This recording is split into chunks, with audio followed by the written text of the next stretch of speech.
Dans l'épisode d'aujourd'hui, nous réaliserons les ongles en forme d'amande. Nous vous montrerons comment étendre les ongles, à quoi il faut faire attention lors du limage et nous vous dirons quels points sur les ongles allongés répondent à leur résistance. Je m'appelle Laetitia, vous êtes sur une chaîne dédiée aux stylistes ongulaires. Dans l'épisode d'aujourd'hui, je vais vous montrer l'ABC des ongles en gel en forme d'amande. Les produits et outils que nous utiliserons dans l'épisode d'aujourd'hui sont la base Perfect Base, le gel Take Your Time, le Easy Shape Light Rose, top avec des particules dorées top modèle. Nous aurons aussi besoin de bâtonnets en bois, de fraise cuticule numéro 9, de lime de grain 100-180, de buffer de grain 100-180, cleaner numéro 1, acide free primer, pinceau gel numéro 6, en plus, chablon violet, une pince pour sertir et un outil double face, le mixing tool. Les ongles amandes constituent décidément la plus populaire des formes. Ça allonge optiquement les doigts, elle est confortable à porter et convient à de nombreuses mains. Avant de commencer le travail, comme toujours, nous désinfectons les mains. Nous mettons des gants jetables et désinfectons les mains de la cliente. À l'aide d'un bâtonnet en bois, nous repoussons délicatement les cuticules. Avec une lime de grain 100-180 et avec le grain 180, nous limons le bord libre de l'ongle. Nous tenons la lime droite, nous limons pas en biais pour ne pas endommager l'hyponychium. Savez-vous ce que c'est que l'hyponychium ? Il s'agit d'un placenta adhérent. C'est aussi une barrière qui nous protège des micro-organismes et des bactéries. Les personnes qui aiment porter des ongles longs ont très souvent un hyponychium trop grand. Et nous, en faisant le styliste des ongles, nous devons faire particulièrement attention. Nous ne pouvons pas le couper, nous ne devons pas lever avec un coupe-cuticule. Nous devons être particulièrement prudents, même quand nous appliquons le chablon. C'est très important car tout dommage de ce tissu pourra engendrer et provoquera de la douleur et même du sang pourra apparaître. Cela peut entraîner donc une infection. Nous nous débarrassons des coins qui restent après avoir raccourci le bord libre. Nous les arrondissons délicatement. Si nous ne le faisons pas, nous n'ajusterons pas le moule avec précision au bord libre. Avec une lime de grain 180, nous matifions la plaque. Nous travaillons dans une direction vers le bas, c'est-à-dire vers nous-mêmes. Notre modèle a des cuticules très délicates, c'est pourquoi nous allons travailler avec le buffer au grain 180. Nous lissons ensuite délicatement la surface de la plaque. Nous retirons la poussière obtenue avec le pinceau cupcake. Nous imbibons un coton de cleaner. Ensuite, nous le plions en deux et encore une fois en deux. D'un mouvement de poussée, nous dégraissons toute la surface de l'ongle et tous les coins et recoins. Nous appliquons l'acide free primer. Nous l'appliquons comme un vernis simple recouvrant soigneusement toute la plaque de l'ongle. Nous appliquons au milieu de l'ongle une petite quantité de Perfect Base. À l'aide du pinceau gel numéro 6, nous frottons sur la plaque avec des mouvements circulaires. Nous durcissons pendant 60 secondes sous la lampe. Il est temps de préparer le chablon. Nous ne décollons pas le papier avant de découper le moule. Cela évitera qu'il ne colle au gant. Nous déchirons la perforation supérieure. Nous arrachons l'œuf et posons le modèle sur l'ongle. Nous vérifions ensuite le moule s'adapte et comment le couper. Les incisions latérales seront nécessaires pour libérer les coussinets. En tenant les ciseaux en pied, nous coupons dans le chablon dans le sens de la lettre I. Nous retournons et découpons les oreilles de l'ours. Nous procédons de la même manière de l'autre côté du modèle. Le chablon ainsi découpé, nous le posons sur l'ongle. Il adhère parfaitement, roule parfaitement et les coussinets sont libérés. Ce n'est que maintenant que nous décollons le chablon du papier. Nous collons uniformément les premières ailes et le bout du moule. Ensuite, nous le plaçons sous le bord libre de l'ongle. Nous collons les ailes supérieures au doigt. Nous définissons l'angle de la forme et collons les ailes restantes jusqu'à la ligne pointillée. Avant de coller le chablon jusqu'à la fin, nous devons déterminer la longueur cible. Nous mesurons la longueur de l'index car dans ce cas, il doit être égal à l'ongle de l'annulaire.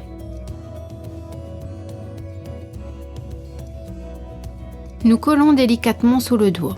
Nous ne pouvons pas le faire trop fort car le chablon sera plus étroit que l'ongle. Nous effectuons le squelette avec le gel Take Your Time. Nous prenons une faible quantité du produit et laissons tomber sur le chablon. Avec des mouvements circulaires, nous étalons le gel et formons l'ongle. Nous étalons le matériau de manière à en remplir chaque espace du bord libre. Nous faisons glisser l'excédent de gel sur la plaque naturelle. Nous durcissons pendant 60 secondes sous la lampe. Dans ce cas, les lignes auxiliaires blanches correspondent à la forme et à la largeur de la plaque de notre modèle. Nous pouvons donc faire un follow the line. En revanche, ça ne sera pas toujours le cas. C'est-à-dire que parfois, vous devrez ne pas suivre les lignes du moule, mais juste vous repérer à la largeur de l'ongle naturel pour ainsi suivre les parallèles. Rappelez-vous que l'ongle allongé doit toujours affleurer le bord de l'ongle naturel. À l'aide de l'outil double face Mixing Tool, séparez délicatement le squelette du moule jusqu'à ce que vous entendiez un clic caractéristique. Nous découlons ensuite les ailes du doigt et nous tirons délicatement le chablon vers le bas. Avec une petite quantité de gel Easy Shape Light Rose, nous créons une couche de glissement afin d'étaler le produit sur les cuticules. Nous prenons une plus grosse boule de gel et nous la déposons sous la lunule. En tenant le pinceau en biais avec un mouvement de pulsation, nous poussons le matériau plus près des cuticules. Nous formons ensuite l'apex et le début de la courbe supérieure. En posant le pinceau plus à plat, nous tirons doucement le matériau vers le bas. Nous travaillons sur les côtés avec un mouvement de sapin. Nous ajoutons une autre portion de gel dans la partie du milieu de l'ongle. Nous tenons le pinceau perpendiculairement à la surface, mais nous essayons de ne pas toucher le squelette. Nous tirons lentement le matériau par le haut et le bas, puis doucement en biais. Il est important de bien positionner le pinceau. S'il est inséré trop superficiellement, le matériau ne bougera pas. Si nous travaillons trop en profondeur, nous touchons le squelette et les mouvements du pinceau sont trop chaotiques. Sur la surface du gel apparaîtront des ornières et des trous qui seront difficiles à limer. En regardant du côté, nous alignons la forme de la courbe supérieure. Nous modelons de telle sorte qu'à partir de l'apex, il s'incline doucement vers le bord libre. Nous catalysons environ 10, 12, 15 secondes sous la lampe. Nous vérifions ensuite si le matériau est préliminairement durci. À l'aide d'une pince à sertir, nous serrons l'ongle à partir de l'endroit où se termine la plaque naturelle et commence l'allongement. Nous tenons un instant et déplaçons la pince à sertir vers le bord libre. Nous durcissons pendant 60 secondes sous la lampe, nous retirons la couche collante avec un coton imbibé de cleaner wipe-off et avec une lime de grain 100-180, nous donnons la forme préliminaire à l'ongle et lissons le bord libre. Pour vérifier si vraiment la pointe du bord libre se trouve au milieu, nous retournons la main pour regarder la forme d'une autre perspective. Nous alignons le bord libre de manière à ce qu'il soit symétrique des deux côtés. Avec une lime de grain 180, nous élaborons un limage près de la tige périinguale et faisons attention de ne pas limer les cuticules. Sans appuyer la lime doucement, endroit par endroit, nous préparons délicatement la partie supérieure de l'ongle. Avec un pinceau doux, nous retirons la poussière pour voir avec précision les traces laissées par la lime. Nous essuyons ensuite les parois latérales des deux côtés. Nous recouvrons avec nos doigts les tiges périinguales pour ne pas endommager la peau pendant le travail. Nous éliminons l'excès du matériau de la paroi latérale de l'ongle. Nous travaillons sur la courbe du bas vers le haut.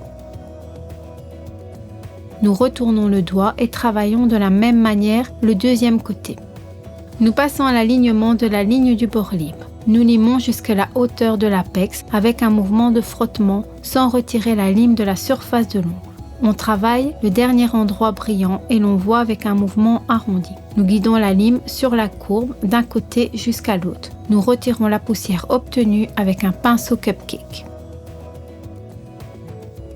L'étape suivante consiste à lisser la surface de l'ongle à l'aide d'une lime en faisant des cercles sur l'ongle. Nous nous débarrassons de toutes les rayures qui peuvent être visibles lors de l'application d'une couleur claire. Nous effectuons le dernier polissage avec un buffer de grain 100-180. Cela ne prend pas beaucoup de temps, mais nous sommes sûrs que la surface sera parfaitement lisse. Pour finir, nous alignons les bords latéraux. En utilisant le côté le plus doux de la lime, nous relevons le bord de la hauteur du bord de l'ongle naturel. Les bords restants sont arrondis, nous balançons doucement la lime et adoucissons les bords. Si nous voulons voir si les deux bords sont la même hauteur, nous inclinons le doigt et regardons si les bords se chevauchent. Les bords latéraux sont un élément très important de l'extension de l'ongle. Ils constituent son échafaudage et ils sont responsables de la durabilité et de l'ensemble de la structure. C'est pourquoi nous ne devons pas les limer. Une fois les ongles préparés, nous pouvons couper les cuticules. Pour cela, nous repoussons délicatement les tiges périinguales à l'aide d'un bâtonnet en bois. Nous découpons ensuite ce qui dépasse à l'aide d'une pince. Nous protégeons l'ongle à l'aide d'un top de particules top model. Nous dessinons une légère distance des cuticules et étalons le top sur toute la surface de l'ongle. Pour s'approcher des cuticules, on dessine avec le même côté du pinceau, morceau par morceau. Nous alignons ensuite la ligne de lumière, nous durcissons pendant 60 secondes sous la lampe et voilà, c'est prêt. Ainsi se présente l'effet final de l'extension de l'ongle en forme amande. La forme idéale de la menthe se compose de quelques éléments. Courbe supérieure qui commence avec la ligne du poil près de la tige périinguale et se termine derrière la ligne du poil du bord libre.